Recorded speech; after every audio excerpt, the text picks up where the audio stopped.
Welcome back guys, स्वागत है आपके मेरे यूट्यूब चैनल में। हूं आपकी न्यूअर्स और लेके आ गया हूं वीडियो लेकर। इस वीडियो में बात करने वाले दोस्तों क्लास 12 के one of the most question के बारे में, जो कि आपका 100% है कि 2024 में आपको इससे बाहर एक भी नहीं मिलेगा और इसी में से ही आएगा। ठीक है, तो हमारे वीडियो को शुरू से लेकर अंत तक देखिएगा, इसको स्किप मत कीजिएगा। ठीक है, तो आइए शुरू करते हैं आज की वीडियो।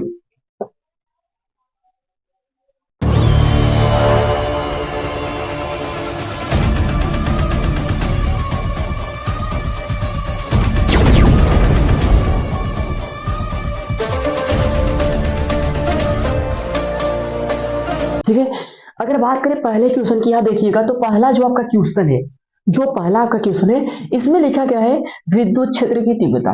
तो हमें विद्युत क्षेत्र की तीव्रता की परिभाषा लिखनी होगी। ये पता नहीं कि वही क्वेश्चन है जो कि आपके एग्जाम में 2 से या फिर 3 नंबर में आपके आ सकते हैं। ठीक है, क्योंकि मतलब आपको पता नहीं कि छोटे आपके क्वेश्चन आंसर होते हैं।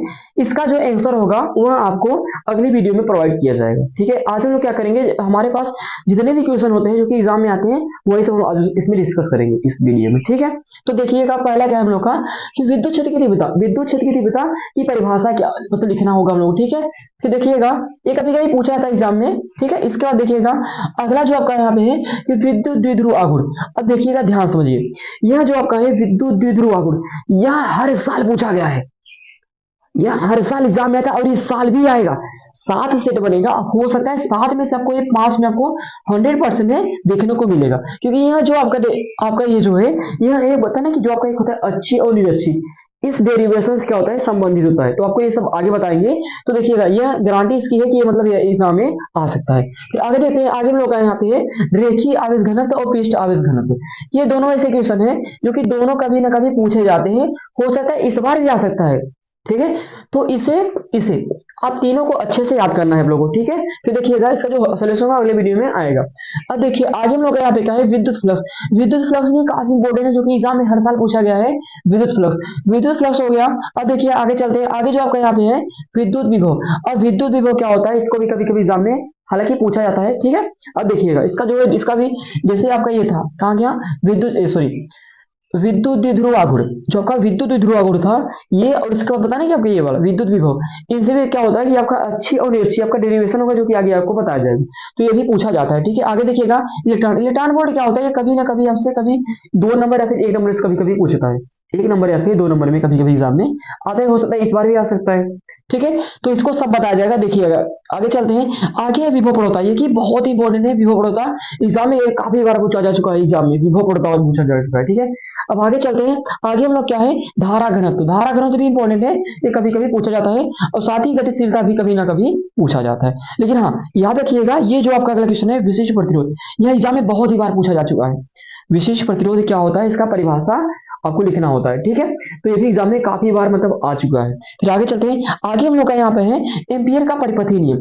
अब एम्पियर का परिपथीय नियम ये कि बताने की कैसा है, तो वेरी मोस्ट इंपोर्टेंट है, ये एग्जाम में आपको देखने को मिलेगा।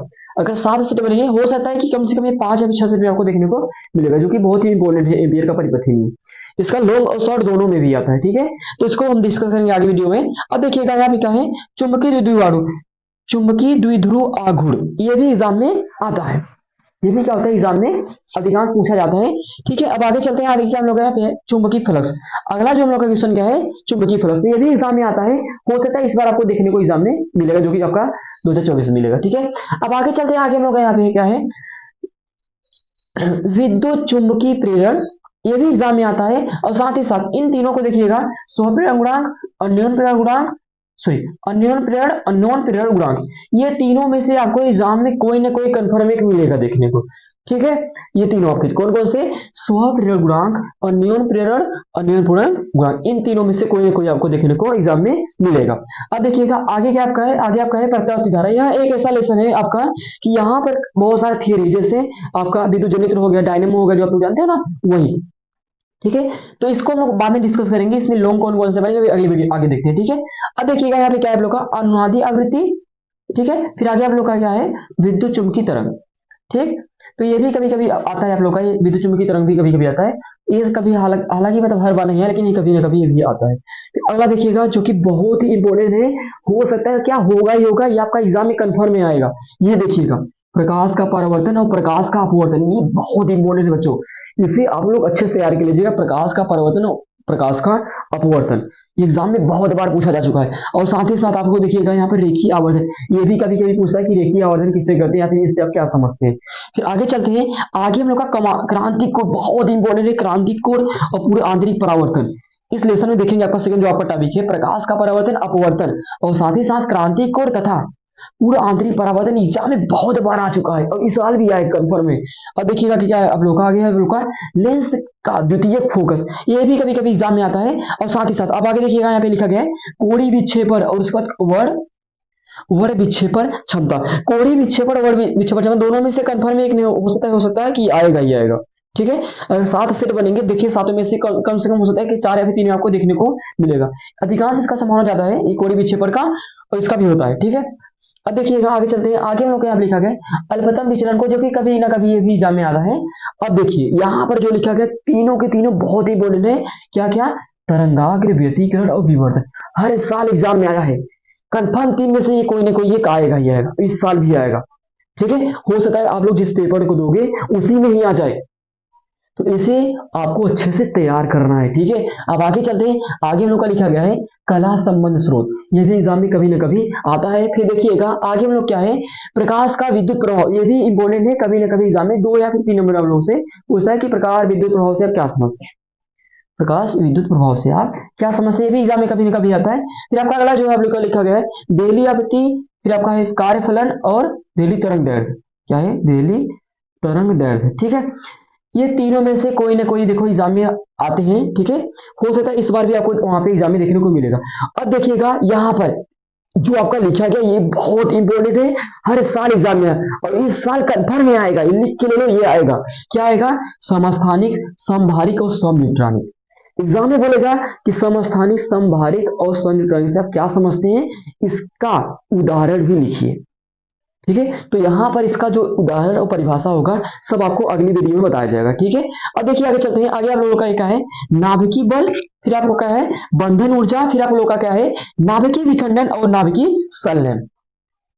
ठीक है, यहां पर जो आपके हैं इनमें से कभी न कभी देखिएगा ये नाभिकीय विखंडन और नाभिकीय संलयन बहुत ज्यादा पूछा जाता है। हालांकि देखिए कभी न कभी आ जाता है, लेकिन हो सकता है कि ना आए, लेकिन जो आपका नाभिकीय विखंडन और नाभिकीय संलयन है ये हर साल एग्जाम में लगभग आता है, ये भी कंफर्म है, इस साल भी आपको देखने को मिल सकता है।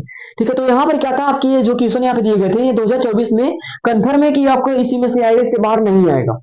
ठीक है, तो अच्छे से आपको ये तैयार करना है। साथ ही साथ ये देखिएगा जो आपके जितने भी क्वेश्चन यहाँ पे दिए जा रहे हैं ये आपका 1 से लेकर के 3 नंबर तक रहता है, मतलब 1 नंबर का होगा, 2 नंबर का होगा या फिर क्या होगा 3 नंबर होगा। ठीक है, तो ये थे हमारे कुछ क्या थे शॉर्ट, मतलब पता ना कि शॉर्ट आंसर टाइप क्वेश्चन है। ठीक है, इसका जो आंसर होगा आपको अगले वीडियो में प्रोवाइड किया जाएगा। ठीक है, तो ये तो हो गया, अब चलते हैं आगे देखते हैं। ठीक है,